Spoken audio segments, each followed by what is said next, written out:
welcome back to the Citizen channel. You're all staying safe. And we're going to have a look at a new publication. Yes, it's Manchester Evening News style. It's from reachsportshop.com, so they are available from there to buy. With you can buy them with the £2.50 postage or good news agents. I've not seen it in any of my local ones at the moment, but usually places like WH Smith, the bigger ones, would stock it.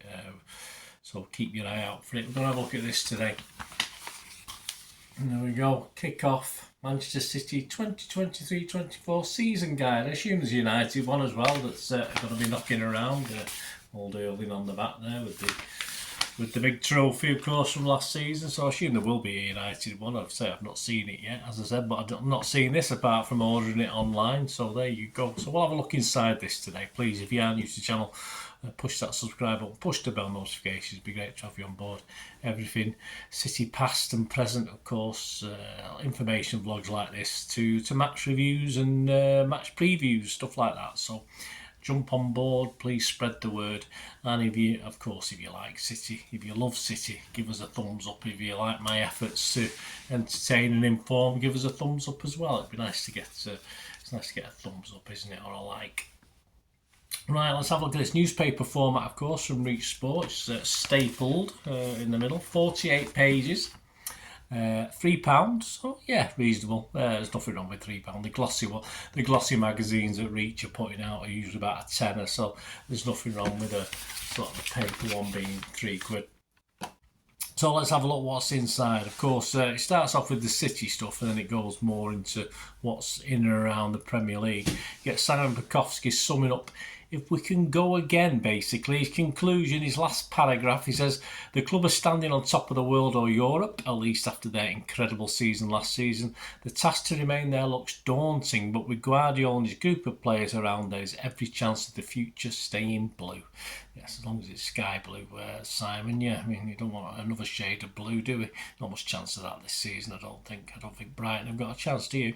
Simon Bukowski again on how much better can Erling get. Yes, so let's leave it up to Erling himself, who obviously has a little quote in this. He said, Haaland said himself, you get experience through people, and on the pitch, I agree, I can develop so much more. So there you go. That's a yes from Erling. Let's hope so. So yeah, let's go for 60 goals. Let's be greedy this season.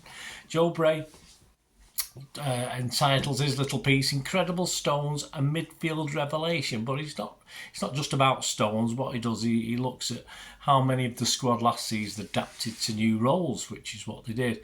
And as Ruben Diaz sort of succinctly says in a quote, the main characteristics we all have is that we are intelligent and adaptive. And I think to play for Pep you have to be. I think perhaps last season we saw this more than any other. Another one we've got here, Dan Murphy. Is Phil finally ready to take centre stage? Yeah, this talks about Gundogan, of course, and the hole that's been left with Gundogan going, and emphasises that even though Kovacic has come in, he probably is not going to fill that goal. But more importantly, stresses, obviously since old David Silva, who's now retired, hasn't he, from football after that injury, has left.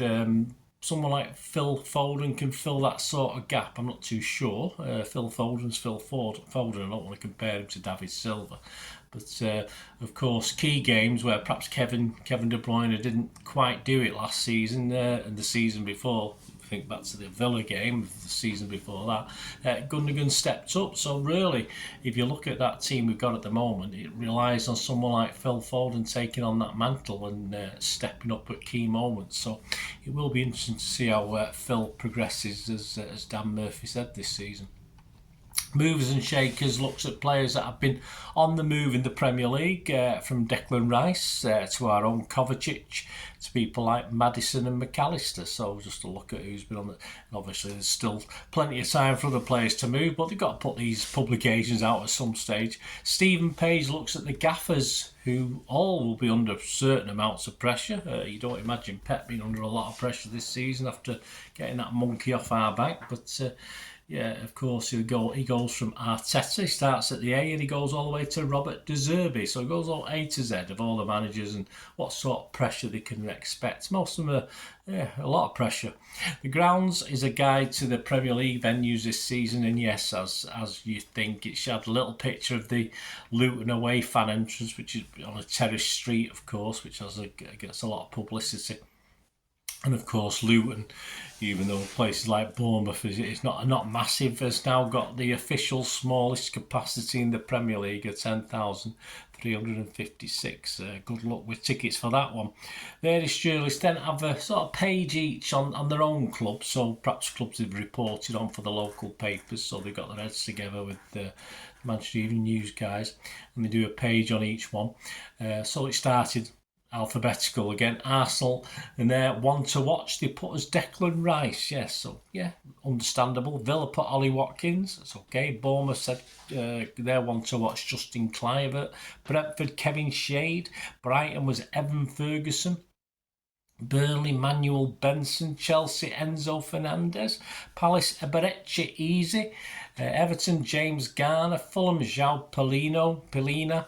Liverpool, Trent Alexander-Arnold. That's a bit boring, isn't it? Luton, Carlton Morris. United, no one specifically, no, because I thought it was Onana because there's a picture of Onana in it, but no, there's no one actually highlighted as being the one to watch. They've got that many to watch, haven't they? That's the thing. Newcastle's Alexander Isaac. Forest is Danilo. Is he back? I didn't know he was back. Sheffield United is Daniel Jefferson. Spurs, Yves Busama. Of course, he did say probably Harry Kane, but he may not be there. West Ham, Lucas Paqueta. On Wolves, Matthias Nunes. There's a full fixture